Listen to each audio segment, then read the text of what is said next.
Chapter 40 में बेटा विभिन्न जो रोग कारक है उसमें हमने जीवाणु विषाणु से होने वाली जो बीमारियां हैं वो देखी। उसके बाद हम लोग जो आज पढ़ने वाले हैं वो प्रोटोजोआ से होने वाली जो बीमारियां हैं वो हम लोग देख रहे हैं। इसमें मलेरिया जो है उसका मैंने अलग से वीडियो बनाया है, इस ध्यान रखना क्योंकि इंपॉर्टेंट है। उसका जीवन चक्र पूछ लिया जाता है एग्जाम में सीधे सीधे 3 नंबर के क्वेश्चन में, इसलिए वो वीडियो मैंने अलग से बनाया, वो मैं अलग से आपको सेंड कर रही हूँ। बट इसमें जितनी भी बाकी जो छोटी छोटी जो थ्योरेटिकल आपको पढ़नी है बुक से वो मैं आज इस वीडियो में समझाने वाली हूँ, है ना। तो चैप्टर 40 के अंदर प्रोटोजोआ से होने वाली जो बीमारियां हैं वो हमें सबसे पहले पढ़नी है। तो प्रोटोजोआस क्या होते हैं बेटा? समस्त जो जंतु है उनको हम 2 कैटेगरी के अंदर डिवाइड कर रहे हैं। पहला है प्रोटोजोआ जो कि कैसे होते हैं, एक कोशिकीय और यूकैरियोटिक होते हैं, मतलब इनमें का क्या होता है, विकास होता है, लेकिन जो शरीर है वो कैसा है, एक कोशिकीय। तो एक कोशिकीय जितने भी यूकैरियोटिक प्राणी हैं वो सब किसमें आते हैं, प्रोटोजोआंस में आते हैं। बाकी जो है वो जीव है वो मेटाजोआ कहलाते हैं। मेटाजोआ में बहुकोशिकीय प्राणी जो होते हैं वो आते हैं, वी नो दैट, है ना। तो ये हमारा हुआ। तो अभी हम लोग आज पढ़ने वाले हैं वो प्रोटोजोआ से होने वाले जो रोग है वो पढ़ेंगे कि प्रोटोजोआ से कौन कौन से रोग होते हैं। तो देखो डायग्राम के अंदर यहाँ पर एंटेमीबा हिस्टोलिटिका दे रखा है, टिप्रेनोसोमा गेमियस दे रखा है, लेस्मेनिया डोनोवनी दे रखा है। तो ये सारे जो है प्रोटोजोआ से जिनसे रोग होता है। तो विभिन्न रोग कौन कौन से वो देखेंगे। तो सबसे पहला जो रोग है वो है हमारे पास अमीबता या एमीबिएसिस। अमीबिएसिस रोग जो है अमीबी पेचिस भी कहते हैं इसे, हम इस नाम से भी जानते हैं, अमीबी पेचिस के नाम से भी इसे क्या किया जाता है, जाना जाता है। ठीक, अब इसके अंदर यह रोग एंटेमीबा हिस्टोलिटिका की वजह से होता है, ये आपको ध्यान रखना है। 1 नंबर का ये क्वेश्चन है। नामक प्रोटोजोआ द्वारा उत्पन्न होता है। इस रोग में जंतु की ट्रोफोजोइड अवस्था आंत की भित्ति में प्रवेश कर उत्तक अपघटन एंजाइम का स्रावित करती है। मतलब हमारे शरीर में इस आंट अमीबा जो है जीवन चक्र पाया जाता है ना, तो जीवन चक्र की कौन सी अवस्था, ट्रोफोजोइड अवस्था जो है वो मनुष्य के शरीर में प्रवेश करती है और कौन से पार्ट को प्रभावित करती है, हमारी आंत के अंदर जाती है और आंत के जो उत्तक होते हैं उनको नष्ट करने का काम कर देती है। ठीक है, क्यों? क्योंकि ये ट्रोफोजोइड अवस्था विभिन्न एंजाइम स्रावित करती है जिससे आंत की कोशिकाएं क्या होती है, नष्ट होती है। इससे उन स्थानों पर छोटे छालों के समान क्या हो जाते हैं, उभार बन जाते हैं। मतलब आंत में क्या बन जाते हैं, छाले बन जाते हैं। इसमें श्लेष्मा भरा होता है, इन छालों में क्या भर जाता है, श्लेष्मा चिपचिपा तरल भर जाता है। ये उभार आंत में फटकर श्लेष्मा का क्या करते हैं, स्त्रवण करते हैं। ये उभार जब है फट जाते हैं तो श्लेष्मा का चिकना लचीला सा पदार्थ है वो स्रावित होते हैं। देखो वो क्या रहा है, वो ये रहा है कि जैसे ये आंत के अंदर ट्रोफोजोइड अवस्था इस आंट अमीबा हिस्टोलिटिका की प्रवेश की, मतलब ये इसके जीवन चक्र की अवस्था है जो आंतों के अंदर आती है। आने के बाद इसके द्वारा कुछ एंजाइम रिलीज किए जाते हैं जिसकी वजह से उत्तक जो है आंत का वो अपघटित हो जाता है और यहाँ पर क्या हो जाता है, छोटे छोटे छाले बन जाते हैं। इन छालों में क्या भरा हुआ है, श्लेष्मा भरा हुआ है। ठीक है, अब ये जो श्लेष्मा, ये छाले जब फट जाते हैं तो ये श्लेष्मा क्या होती है, इस जो है बाहर आ जाती है और ये मल के साथ बाहर आती है। तो ये प्रमुख लक्षण है इसका रोग का। इस रोग में रोगी को बुखार नहीं आता लेकिन दिन भर पेट में मरोड़ दस्त लगते रहते हैं। दस्त में आंव के साथ रक्त भी निकलता है, मतलब श्लेष्मा के साथ रक्त भी निकलता है।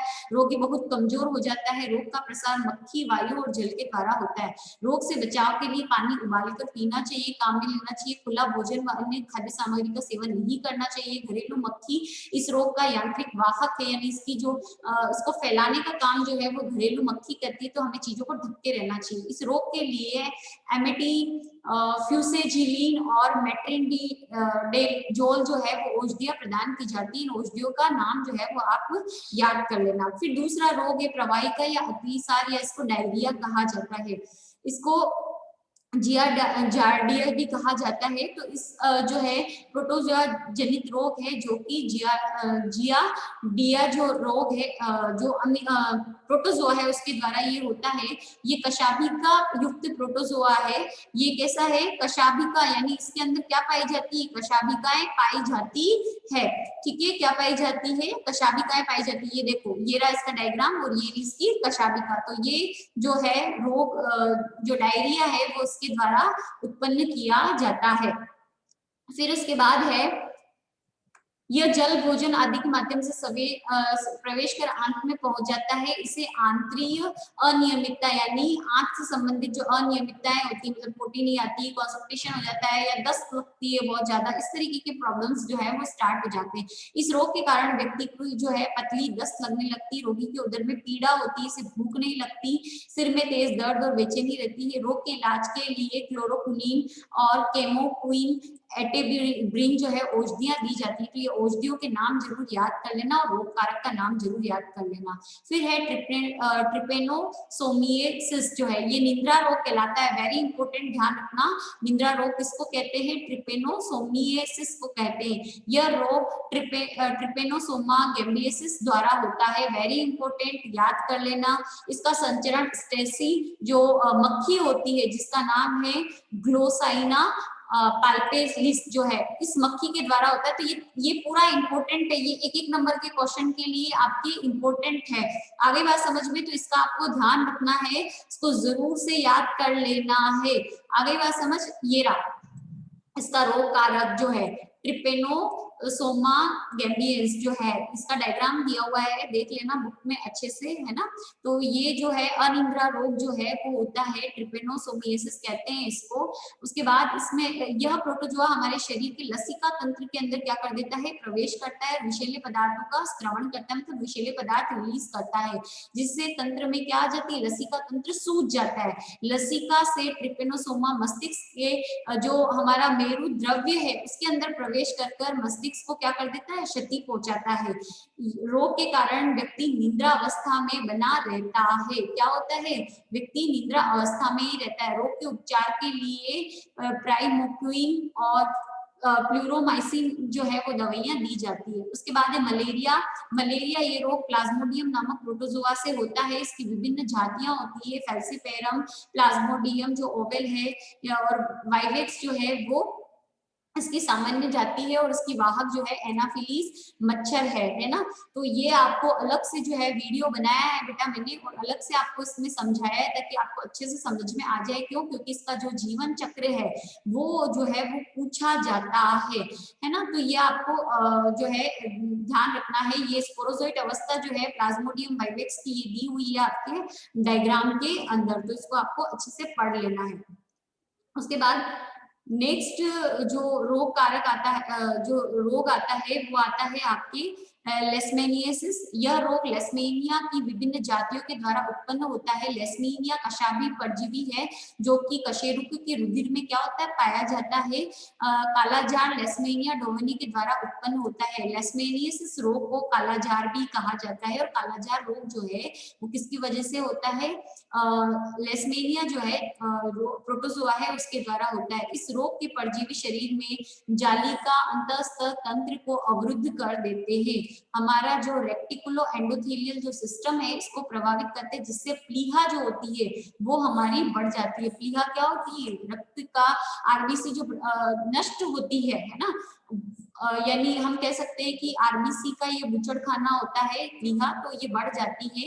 ये शरीर के विभिन्न भागों में फोड़े उभार समान बना देती है ना। काफी सारे जो फोड़े होते हैं वो बन जाते हैं। नासा वैश्म मुख व ग्रसनी भाग इससे प्रभावित होता है। फिर नेक्स्ट रोग जो है वो है ट्राइकोमोनेसिस। यह रोग ट्राइकोप्लाज्मा की जातियों के द्वारा होता है जो कि कशाभी का प्रोटोजोआ होता है। ट्राइकोमोनास की सबसे सामान्य जाति होती है ट्राइकोमोनास वेजाइलेंडिस। यह प्रोटोजोआ महिला की योनि के अंदर रहता है तथा योनि शोथ मतलब योनि जो है उस भाग को सुझा देता है, सूजन आ जाती है इससे। इस रोग के कारण महिला की योनि से झागदार पदार्थ का क्या होता है? स्रवण होता है, और योनि में क्या आती है? खुजली आती है। ठीक है, तो मादा जननांग के जो है वो प्रभावित होता है इससे। फिर है टॉक्सीप्लाज्मोसिस। यह रोग टॉक्सप्लाज्मा गोंडियाई जो है उससे उत्पन्न होता है, मतलब इस प्रोटोजोआ से ये उत्पन्न होता है जो एक स्पोरोजोन प्रोटोजोआ है। ये विश्व में सभी स्थानों पर क्या है? पाया जाता है। लक्षण क्या है? यह परजीवी मनुष्य में जालिका अंतस्त्र तंत्र व केंद्रीय तंत्रिका तंत्र की कोशिकाओं को क्या कर देता है? प्रभावी कर देता है। जल शेष एवं क्लोरियोटिनाइटिस इस रोग के क्या है? लक्षण है। उसके बाद है हेलमिंथीज जनित रोग। हेलमिंथीज जनित रोग के जो है वो अब हम लोग पढ़ेंगे।